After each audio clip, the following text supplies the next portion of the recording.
राष्ट्र की संस्कृति पर जब भी कोई आघात हो, प्रहार हो, तो सवाल सरकार से होता है। लेकिन समाज की संस्कृति पर, समाज के नीति नियम पर, समाज की परंपरा पर अगर कहीं कोई आघात हो, प्रहार हो, तो फिर सवाल समाज के जिम्मेदार लोगों से भी ऊपर आध्यात्मिक संदर्भ में धर्म गुरु से होता है। क्योंकि समाज को मार्गदर्शन देने की जिम्मेदारी धर्म गुरुओं की होती है। आज एक क्लिप सोशल मीडिया पर मेरे सामने आई, जिसमें तेरापंथ धर्म संघ के आचार्य श्री महाश्रमण जी तेरापंथ धर्म संघ के परिवारों को एक नसीहत दे रहे थे, सलाह दे रहे थे कि बेशक आप गृहस्थ हैं, सांसारिक जीवन है, सांसारिक जीवन में रस्में आती हैं, पारिवारिक शादी विवाह के उत्सव होते हैं और भी कई तरह के उत्सव होते हैं। उनमें आप शराब का उपयोग किसी भी रूप में न करें। कई बार ऐसा होता है कि आप शराब का सेवन नहीं करते, लेकिन आपके मिलने वाले, आपके कनेक्शन में कुछ लोग ऐसे होते हैं जिनके लिए शराब आवश्यक होती है। शायद उनके लिए कई बार लोगों को ये करना पड़ता है। यद्यपि आचार्य जी ने तो इस बात को इतना खुल करके नहीं कहा, उन्होंने तो संकेतों में यह बात कही कि किसी के लिए भी न करें। कई बार आप नहीं पीते, आने वालों के लिए करते हैं, तो वो भी न करें, क्योंकि हमारी धर्म की संस्कृति में, हमारी नियमावली में, और विशेषकर जब आप गुरु धारणा लेते हैं तब भी आपको इसका संकल्प दिलाया जाता है। गुरु जी, आचार्य जी ने अपनी बात को समाज के लिए रखा, और ये मैं समझता हूँ कि एक आध्यात्मिक गुरु की जिम्मेदारी होती है। लेकिन अगर मैं कहीं भूल नहीं कर रहा हूँ, मैंने अगर शब्द का प्रयोग किया है, सोशल मीडिया में तकरीबन महीने 1.5 महीने पहले कुछ ऐसे प्रसंग बहुत जोर से उठे थे। आचार्य जी अगर उन्हीं प्रसंगों के लिए आज अपनी बात कह रहे हैं, तो बड़ी विनम्रता के साथ मेरा यह सवाल है कि अगर उन प्रसंगों के लिए आज यह बात कही जा रही है, तो एक धर्म गुरु को इतना समय क्यों लगा? ऐसा तो नहीं है कि बात उनके ध्यानाकर्षण में नहीं आई, बात तो निश्चित रूप से आई है, पर उससे ऐसा प्रतीत होता है कि कई बार समाज के माननीय लोग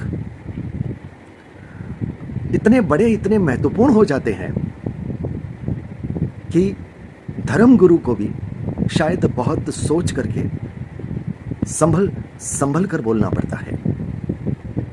मैंने संभल कर बोलने के शब्द का इस्तेमाल इसलिए किया है क्योंकि आचार्य जी सलाह देते नजर आ रहे हैं। कड़क भाषा में आचार्य तुलसी के अंदाज में आदेश या निर्देश नहीं दे रहे, सलाह दे रहे हैं। और दूसरी सबसे बड़ी बात, प्रायश्चित की बात भी उन्होंने कही है, शायद 7 सामायिक, जिसमें नवकार मंत्र के जाप के साथ 1 महीने के अंतराल में।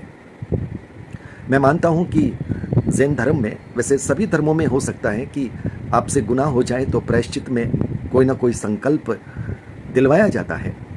लेकिन आचार्य जी अगर इस बात को थोड़ा खुल करके कह देते कि कहीं ऐसा ना हो कि लोग फिर शराब की महफिलें सजाने लगे और वो सोच लें कि प्रायश्चित कर लेंगे, 7 सामायिक तो करनी है, कर ली जाएगी, आचार्य जी के निर्देश का भी पालन हो जाएगा और शराब की महफिल भी सज जाएगी। एक बात मैं और निवेदन करना चाहता हूं कि आचार्य जी के मन में जो एक धारणा है, मैं ये नहीं कहता कि वो पूर्णतः सही नहीं है, अपवाद सब जगह होते हैं।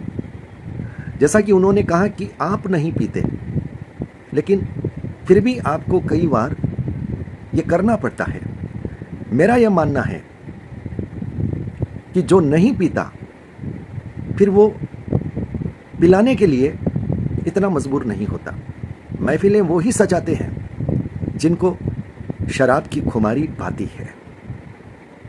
इसलिए मैं तो पुनः निवेदन करना चाहूँगा कि आने वाले दिनों में अगर कहीं कोई बात हो तो थोड़ा कड़क अंदाज में कह दें, कठोर शब्दों में कह दें, सलाह की बात न करके आदेश की भाषा में, निर्देश की भाषा में अपनी बात कहें, तब कहीं जाकर के वो बात समझ में आएगी।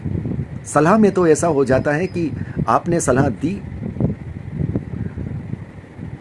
हमें समझ में आई तो हमने रखी, नहीं आई तो नहीं रखी। लेकिन गुरु अगर आदेश की भाषा में बात करते तो फिर शिष्यों के लिए, जो मानते हैं उनके लिए फिर समझने न समझने वाली बात नहीं होती, फिर तो आदेश होता है और सच्चे शिष्य फिर उसे सिरोधार्य करते हैं। अब सच्चे और पक्के कहाँ कितने हैं ये तो बताना मेरे लिए मुश्किल है, पर एक निवेदन आचार्य जी से और करूँगा। कई बार ऐसे सवाल उठते हैं कि जो पदाधिकारी होते हैं, समाज की विभिन्न संस्थाओं के पदाधिकारी, उनमें बहुत सारे तो ऐसे होते हैं कि जो बड़े नियमों के पक्के होते हैं, बड़े सात्विक होते हैं, मैं उनकी बात नहीं कर रहा। लेकिन एक तादाद ऐसी होती है जिसमें तामसिक होते हैं, राजसिक होते हैं, और जहाँ तामसिक और राजसिक शब्द आ गया वहाँ पर तो शाकाहार की बात भी खत्म होती है और मद्यपान तो वहाँ प्रासंगिक हो जाता है। इसलिए आचार्य जी से निवेदन है कि एक ऐसा निर्देश दें कि तेरापंथ समाज की किसी भी संस्था में कोई भी पदाधिकारी, कम से कम पदाधिकारियों के लिए यह सख्त कर दें कि अगर कोई मांसाहार और मद्यपान इनमें किसी भी प्रकार से लिप्त है तो वो समाज की किसी भी संस्था में किसी भी प्रकार के पद में प्रत्यक्ष अप्रत्यक्ष किसी भी रूप में नहीं आ सकता।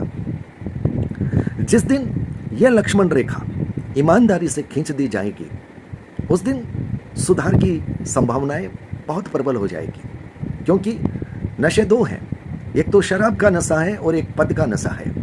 कुछ लोग ऐसे हैं जो सामाजिक संस्थाओं में बिना पदों के नहीं रह सकते, और जब उन्हें पद नहीं मिलता तो बड़ी छटपटाहट होती है, बिल्कुल वैसे ही जैसे शराबी को शराब न मिले तो छटपटाहट होती है।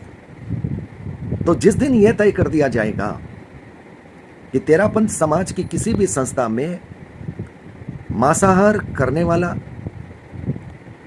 मद्यपान करने वाला और मांसाहार और मद्यपान के क्षेत्र में प्रत्यक्ष अप्रत्यक्ष किसी भी रूप से जुड़े रहने वाला व्यक्ति तेरापंथ समाज के किसी भी संस्था के किसी भी पद पर नहीं आ सकता।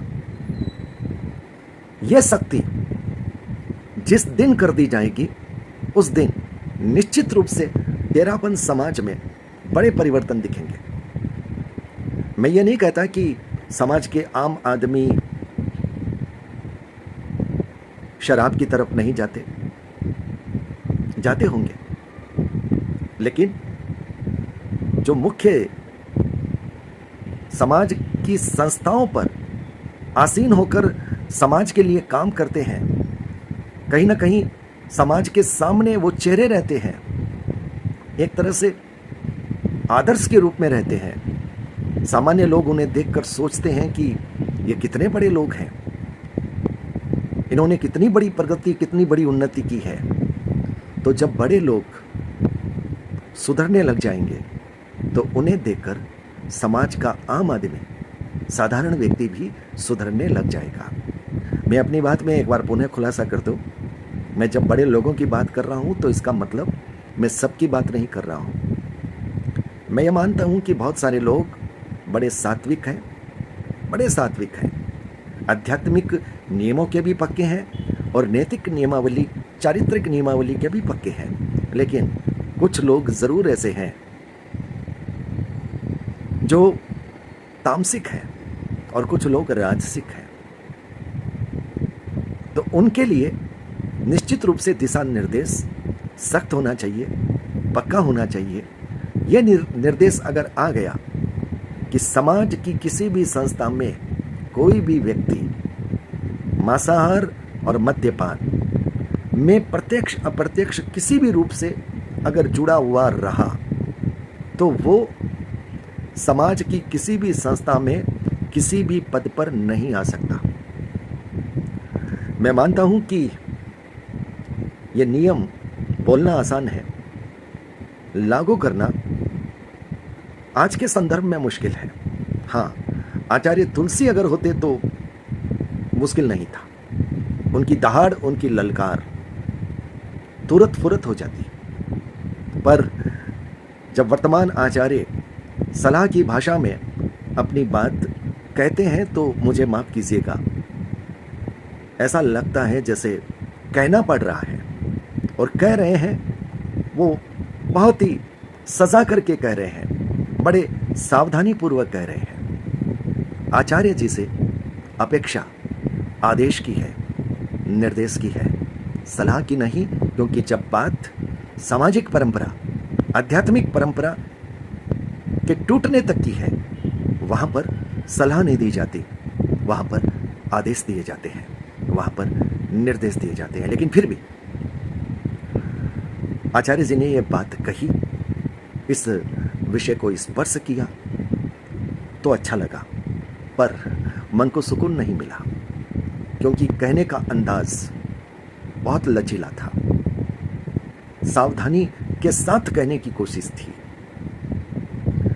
ऐसा लग रहा था कहना पड़ रहा है। तेरापंथ समाज संप्रदाय के आचार्य में इस तरह का अंदाज, ये मन को संतुष्टि देने वाला तो नहीं लगा। माफी चाहता हूं, बात कहनी पड़ी है। मेरे किसी शब्द से, अंदाज से अगर समाज के किसी भी व्यक्ति के मन में अगर तकलीफ हो तो अग्रिम क्षमा, क्योंकि किसी के मन की श्रद्धा और आस्था को चोटिल करने की इच्छा कभी नहीं रही।